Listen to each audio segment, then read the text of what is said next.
அதிபத்த நாயனார். அதிபத்த நாயனார் நாகை மாவட்டம் நாகப்பட்டினம் பக்கத்தில் இருக்கக்கூடிய நுழைப்பாடி கிராமத்தில் பரதவர் குலத்தில் பிறந்தவர். சின்ன வயசுலேருந்தே சிவபெருமான் மீது அதிகமான பக்தி வச்சுருந்தார். இவர் மாதிரி யாரும் அதிகமான பக்தி வைக்க முடியாது அப்படின்னு சொல்லுவாங்க. அதனால தான் இவரை அதிக பக்தர் சொல்லி பிற்காலத்தில் அந்த வார்த்தை மருவி அதிபத்தர் ஆனது. இவர் 63 நாயன்மார்களில் ஒருவர். இவர் மீனவர்களின் தலைவராக இருந்து மீன்பிடி தொழிலை செஞ்சுட்டு வராரு. இவர் முதல்ல மீன் பிடிக்க போய் மீன் கிடைச்ச உடனே அந்த மீனை சிவபெருமானுக்கு அப்படியே அர்ப்பணம் செஞ்சிருவார். அதாவது முதல் மீனை அப்படியே சிவபெருமானுக்கு அர்ப்பணம் செய்வார்.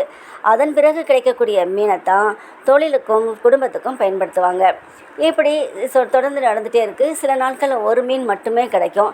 அந்த மீனை அப்படியே சிவபெருமானுக்கு அர்ப்பணம் செஞ்சுட்டு வந்துடுவார். அதனால் நாளடைவில் வறுமை அதிகமாக போச்சு. பசியினால் குழந்தையும் மனைவியும் வாழ ஆரம்பித்தாங்க. இவருடைய உள்ளமும் தளர்ந்து போய் உடலும் மெலிஞ்சு போச்சு. அப்படி இருந்தும் இவர் தொழிலுக்கு போவார்.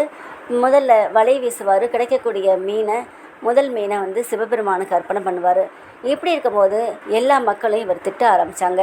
வீட்டில் வறுமை தாண்டவமானது. அப்படி இருந்தும் இவன் கிடைக்கக்கூடிய ஒரு மீனையும் கடலில் போட்டு போகிறான் அப்படின்னு சொல்லி திட்டுவாங்க.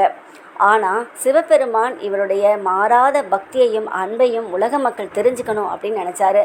அதனால் இவர் வாழ்க்கையில் திருவிளையாடல் புரிய ஆரம்பித்தார். பசியினால் அன்னைக்கு மிகவும் வாடி போய் கடற்கரைக்கு போகிறாரு. அன்னைக்கு வலை வீசுகிறாரு. அப்போ நவரத்தினம் பதித்த தங்க மீன் ஒன்று கிடைக்கிது. அதை பார்த்த உடனே எந்த ஒரு சலனமும் இல்லாமல், அதாவது மனதும் வேதனைப்படாமல் சந்தோஷமும் இல்லாமல் அதை அப்படியே கடலில் போட நினைக்கிறாரு. அப்போ தான் பக்கத்தில் இருக்கிற மீனவர்கள்லாம், அப்பா உனக்கு நல்ல காலம் பிறந்துருச்சு, இதை கொண்டுட்டு போனால் செல்வ செழிப்போட நல்லா வாழலாம் அப்படின்னு சொல்கிறாங்க.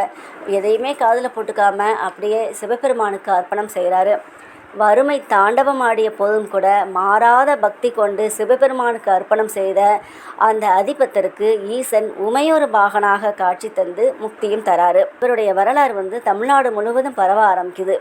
ஒவ்வொரு ஆண்டும் ஆவணி மாதம் ஆயில்ய நட்சத்திரத்தன்னைக்கு அதிபத்த நாயனாரின் உருவச் சிலையை அலங்காரம் செஞ்சு கட்டுமரத்தில் கட்டி ஒரு தங்க மீன் பிடிப்பது போல திருவிழாவை நடத்துவாங்க.